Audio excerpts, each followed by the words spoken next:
Hey guys, so today I want to talk about ingredients. And this is one of those videos that you can take or leave, take with a grain of salt and glean from it what is useful to you and just pass on what you feel isn't. But I just want to explain a little bit of some things about some of the ingredients that are in some of our quote unquote foods. So not everything edible or not everything even classified by the FDA as a safe food product is actually food. And there's a lot of ingredients that are put into our foods, particularly convenience foods, that are not necessarily recognized by our bodies as food, and they're not really sure what to do with it. And they can actually disrupt the normal metabolic processes, and a lot of them can even cause gut irritation in some people. So I want to just kind of hit some of the specifics of those a little bit. And again, um, this is just information that is yours to do with whatever you want.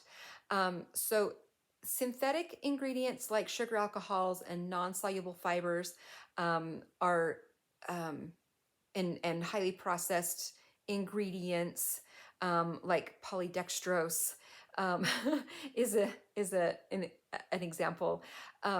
They're used in our foods as flavorings, preservatives, texture enhancers, emulsifiers, and sweeteners.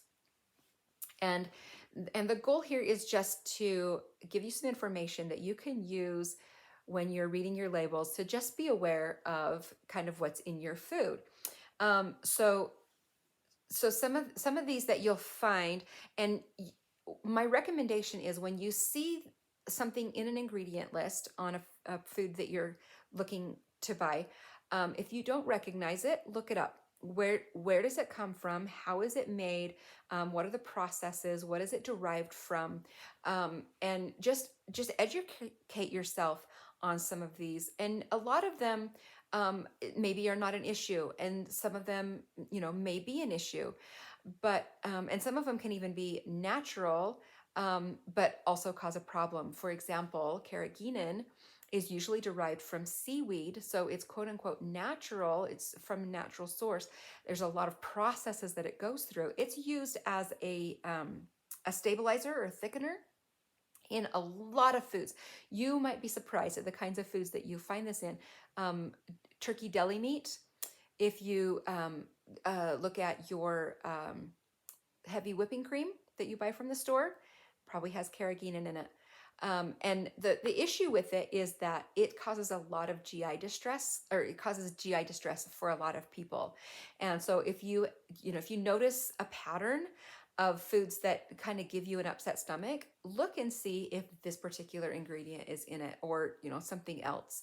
There may be others that are causing a problem for you. Sucralose is another one that people find that they um, get some GI upset with. So I just want to go through like the little categories, and then I have a kind of a fun comparison. So flavorings, you'll usually see those as natural flavors, quote unquote natural. If it doesn't specify what it is, then you're not really sure. And it might be derived from natural sources, but it may have been through a lot of processes to kind of get there. These add no nutritional value to the food, by the way. And there's also artificial flavors, obviously. Flavor enhancers like MSG or monosodium glutamate is you'll usually see it. You'll a lot of times see it written out that way. Preservatives, particularly in your processed meats, nitrites in your hot dogs, in your kielbasa sausage, your bacon, your turkey bacon, and those have actually been shown to be carcinogenic.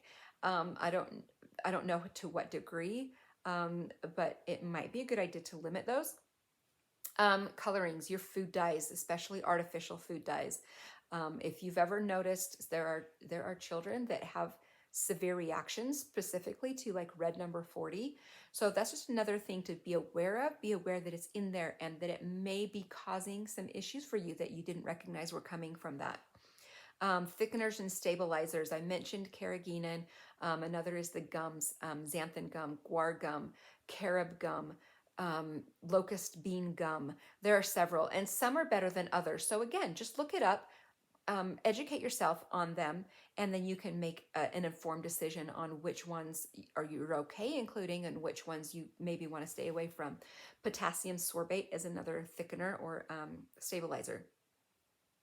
Then sweeteners, of course, there's aspartame, sucralose, saccharin, high fructose corn syrup. That one I firmly believe is a good one to avoid. And again, it's a sneaky one. It's in a lot of things. So you can be on the lookout for that. And then the emulsifiers, the things that kind of make ingredients come and stay together so there's no separation on the shelf. Monotriglycerides, ditriglycerides, monoglycerides, diglycerides, and triglycerides are the common ones you'll see on that. And then texture enhancers or texture modifiers, cellulose, cornstarch, and other forms of starches, tapioca starch, potato starch, and modified cornstarch you'll see those in ingredient lists, and those are just used as texture modifiers to just make things a little bit more palatable. Cellulose is in so many of the tortillas. Tortillas can be made with flour and water, but they put the cellulose in there so that it's nice and soft and chewy, and it has a great mouthfeel. So just extras that are put in there. They have their reasons, but I'm a simple kind of gal. I like my ingredients to be simple. So the secret here is just read the ingredients and try to keep it as simple as possible.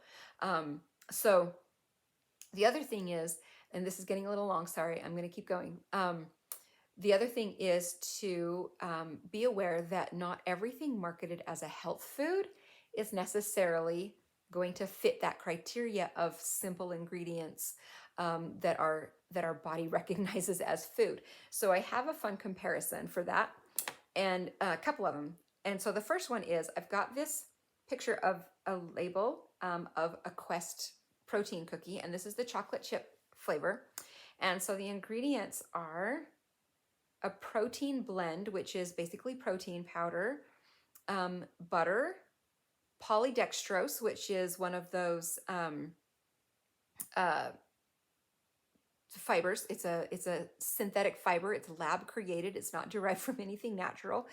Erythritol, which is a sugar alcohol sweetener, palm oil, unsweetened chocolate, water, calcium caseinate, which is a milk protein, cocoa butter, glycerin, and then contains less than 2% of the following natural flavors: lecithin, which is derived from either sunflower, canola, or soy, sea salt, baking soda, sodium caseinate, xanthan gum, and stevia sweetener.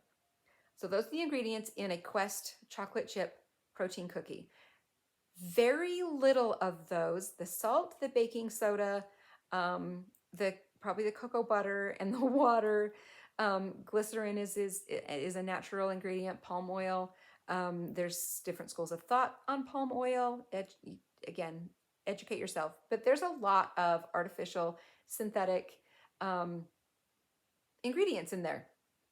Versus a homemade chocolate chip cookie, you've got flour, sugar, butter, vanilla, brown sugar, and an egg, and that's about it.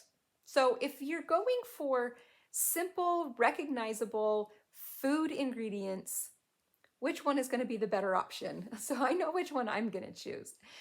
But let's swing the pendulum a little bit the other way, and that is, I've got Doritos and Quest protein chips. So these are both the ranch flavor, and the Doritos have corn, vegetable oil, salt, cornstarch, tomato powder, lactose, which is a milk powder, milk protein, and then, or milk sugar, sorry, it's a milk sugar, whey, skim milk, onion powder, sugar, garlic powder, monosodium glutamate, there's one of your flavor enhancers, maltodextrin, which is made from corn, that's one of those fibers, and then cheddar cheese, and dextrose, and malic acid, corn syrup solids, buttermilk, natural and artificial flavors, sodium acetate, and artificial color. You've got red, blue, and yellow dyes in there.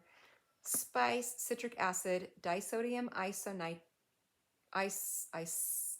inosinate. See, if you can't pronounce it, that might be a problem. And disodium guanylate. Okay, that's what's in the Doritos. Now we've got our Quest cookies, or Quest chips. Okay, and they have protein blend. Again, there's your protein powder. So they're using that as the base. Vegetable oil, which says it could be sunflower, canola, or soybean oil. Calcium caseinate, cornstarch, natural flavors, buttermilk powder, non-fat dry milk, psyllium husk, which is a fiber, and then contains less than 2% of cheddar cheese powder, tomato powder, onion powder, garlic powder, spice, salt, soluble corn fiber, whey powder, chia seed, turmeric for color, malic acid, sugar, lecithin, which could be sunflower, canola, or soy, and then calcium carbonate, yeast extract, and acacia gum, and stevia sweetener. So again, a lot of pretty processed ingredients. But if I were to choose between the two, just based on the ingredients, I'd probably go with the Quest. So sometimes the quote unquote health foods are a little bit better than the originals. However, these also taste like cardboard. So there is that.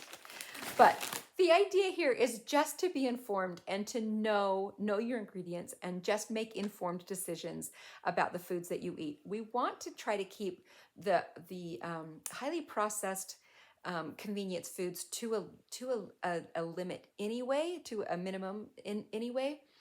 But when you do have them, it's just a good idea to know what's in them and make those informed decisions.